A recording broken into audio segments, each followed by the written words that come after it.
नमस्कार साथियों, ज्योतिष प्रज्ञा विद संध्या में एक बार फिर से आपका स्वागत है। साथियों, आज हम बात करेंगे छठे भाव के केतु के बारे में कि केतु अगर छठे भाव में विराजमान होते हैं तो वह अपना क्या असर देते हैं। तो सबसे पहले मैं आपको बता दूं कि केतु जो है वो कहीं ना कहीं रंग बिरंगी माया, दुनिया और कुत्ते का कारक भी केतु कहा जाता है। तो ये जो केतु हैं ये खास करके कुत्ते का कारक माने गए हैं। तो छठे भाव में जब ये आते हैं, छठा भाव जैसा कि आपको पता है रोग, ऋण, शत्रु, बीमारी, पशु, पालतू पशु, किराएदार आदि सभी का माना गया है, जो कि पाताल का घर भी कहा जाता है एक तरह से। तो जब यहाँ केतु विराजमान होंगे तो वह किस स्थिति में होंगे, आपको बता दें कि केतु जब 12th हाउस में होते हैं, 12वें स्थान पर, तब वह उच्च के माने जाते हैं, जो कि गुरु बृहस्पति का घर होता है। वहाँ आकर वह उच्च के हो जाते हैं।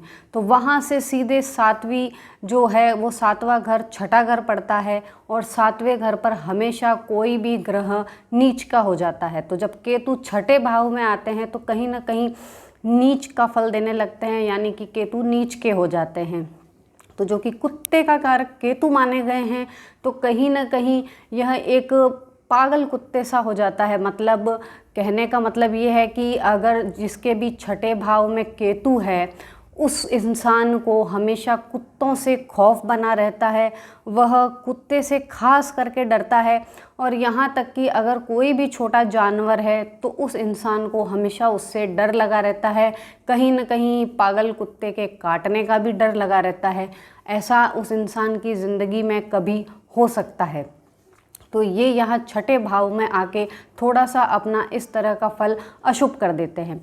इसके अलावा लेकिन केतु जो हम कहते हैं आध्यात्मिक शक्ति को बढ़ाने वाला होता है, तो छठे भाव में आकर ये बुध के घर में है यहाँ पर, तो ये कहीं ना कहीं यहाँ आध्यात्मिक शक्ति को जरूर बढ़ा देता है। रूहानी शक्ति जो इंसान प्राप्त करना चाहता है, जो कि यहाँ जो सांसारिक उसमें जो मोह माया में है, वहाँ से पूरी तरह से जब थक हार जाता है आदमी, तो वह रूहानी शक्तियों की तरफ बढ़ जाता है। तो यहाँ का केतु इंसान को उस तरह की शक्तियाँ प्राप्त करने की एक शक्ति भी दे देता है।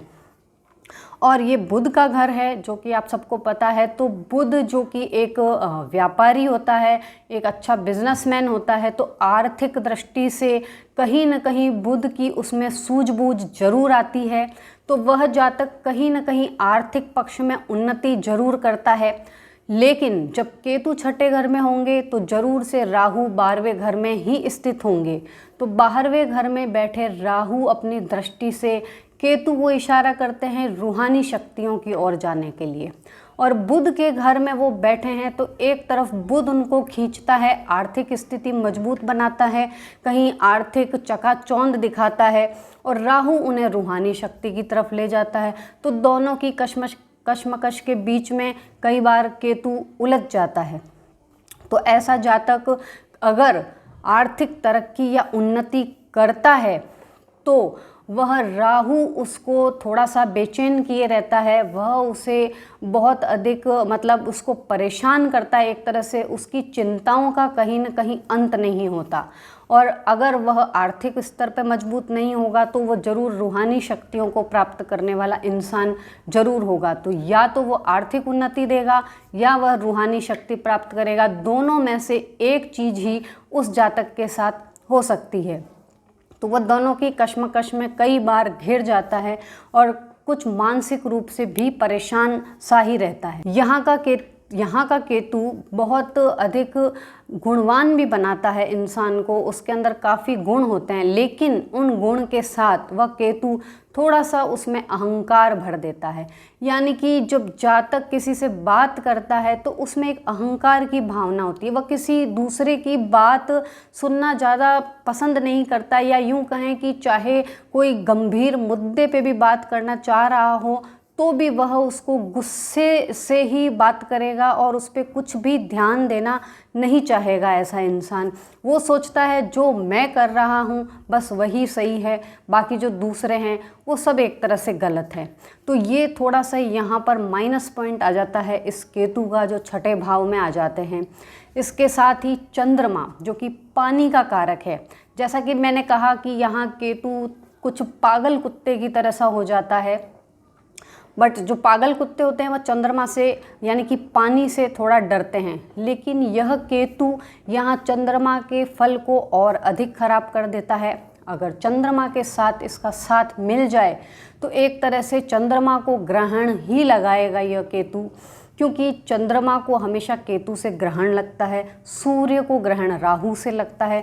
तो अगर ये चंद्रमा इनके साथ में यहाँ विराजमान है तो चंद्रमा यानी कि माता, यानी कि जातक की माता, केतु यानी कि जातक का पुत्र, पुत्र का कारक भी केतु होते हैं, तो यहाँ माता यानी कि दादी और पोते का जो संबंध है वह ठीक नहीं रह पाता, या ऐसा कहा जाए कि जब तक दादी है तब तक जातक के बेटा यानी कि दादी पोते का मुंह एक तरह से नहीं देख पाती है अगर वह साथ है तो ये कहते हैं कि 43 दिन तक अगर जन्म के बाद अगर वह पोते का मुंह देखती है तो यह दादी के लिए भी शुभ नहीं होता है, पोते के लिए भी शुभ नहीं होता है। दोनों में से या तो कोई न कोई गंभीर रूप से ज़रूर बीमार पड़ता है या पलंग पकड़ लेता है, या किसी कारणवश दोनों में से एक मृत्यु तक भी पहुंच सकता है। ये यहाँ का केतु और चंद्रमा का जो मिलन है वह बिल्कुल शुभ नहीं माना गया है। ऐसा करने से दोनों अगर साथ हैं तो चंद्रमा के फल में भारी कमी आ जाती है। तो अगर इसका हम उपाय करना चाहें तो उसका सबसे अच्छा उपाय यही होता है कि जातक को 3 केले लगातार मंदिर में 43 दिन तक देने चाहिए। 43 दिन कोई भी ज्योतिष में किसी भी उपाय को करने के लिए 43 दिन माने गए हैं कि कोई भी उपाय अगर आप 43 डेज रेगुलर करते हैं तो ही उसका इफ़ेक्ट होता है। तो मंदिर में यानी कि सेकंड हाउस जो कि बृहस्पति का घर होता है, मंदिर का घर होता है, वहाँ केला जो कि केतु की वस्तु है अगर वहाँ मंदिर में लगातार दी जाती है तो कहीं ना कहीं केतु का जो अशुभ प्रभाव है वह उस मंदिर में जाकर ख़त्म हो जाता है, यानी बृहस्पति के चरणों में वो केतु चला जाता है और कहीं ना कहीं उसका अशुभ प्रभाव कम पड़ता है। तो चंद्रमा इस स्थिति में थोड़े ठीक हो सकते हैं। और रही बात दूसरे ग्रह की, जैसा कि मान लीजिए शुक्र अगर वहाँ साथ में है तो शुक्र जो कि पत्नी होती है, तो पत्नी और केतु यानी पुत्र, यानी कि पत्नी और पुत्र का भी वहाँ विचित्र तालमेल हो जाता है। या यूँ कहें कि अगर पत्नी को संतान पैदा करने में दिक्कत आने लग जाएगी या संतान पैदा हो जाएगी तो वो कोई न कोई मानसिक रूप से या शारीरिक रूप से अगर वह असक्षम भी हो सकती है, या पत्नी खुद बीमार हो जाएगी या वो बच्चा बीमार हो जाएगा। तो यहाँ केतु और शुक्र दोनों का मेल भी अच्छा नहीं माना गया है कहीं न कहीं पत्नी और बेटे को लेकर। हाँ, लेकिन यह बुध का घर है, बुध जो कि कन्या का कारक है, बेटी का कारक है, तो अगर किसी के पुत्री का जन्म होता है तो उसमें कोई भी दिक्कत नहीं है, लेकिन वह पुत्र के जन्म में जरूर बाधा उत्पन्न करता है। या तो पुत्र मानसिक रूप से या शारीरिक रूप से स्वस्थ नहीं पैदा होगा, या अगर वह पैदा हो गया तो उसकी माँ बीमार पड़ जाएगी लंबे समय तक। तो ऐसा करके यह अशुभ प्रभाव यहाँ जरूर पड़ता है, और पुत्री के संबंध में यहाँ कोई भी अशुभ प्रभाव नहीं पड़ता है। अब हम बात करें कि केतु अशुभ हो तो बीमारियों की तरफ भी संकेत करेगा, क्योंकि छठा घर बीमारी का भी घर होता है।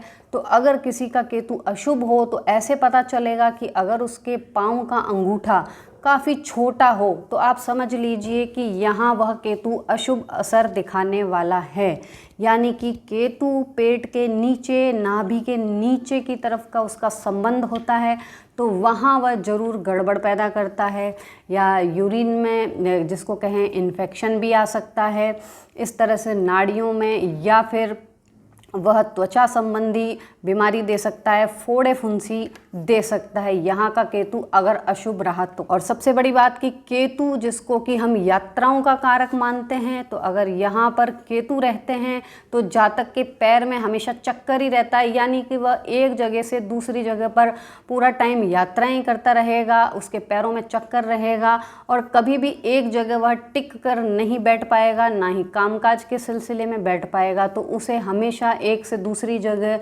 घूमते रहना पड़ेगा, चक्कर काटते ही रहना पड़ेगा, क्योंकि केतु ही यात्राओं का कारक माना गया है। तो ये थे हमारे केतु के संबंध में जानकारी थी ये कि भाई छठे भाव में अगर केतु रहेंगे तो किस तरह का शुभ और किस तरह का अशुभ असर दिखाएंगे। अगर किसी भी जातक की कुंडली में केतु थोड़े अशुभ हो रहे हों तो उसका सबसे अच्छा ये उपाय है कि जो छठे घर में केतु बैठे हैं, बुध के घर में, बुध जो कि बहन, बेटी, बुआ, मौसी आदि कन्याओं का भी कारक माना गया है, तो सबसे अच्छा उपाय ये है कि आप इन सबके साथ अपने संबंध बहुत मधुर रखिए, बहुत अच्छा व्यवहार कीजिए, इनके साथ बिल्कुल भी बिगाड़ के मत रखिए।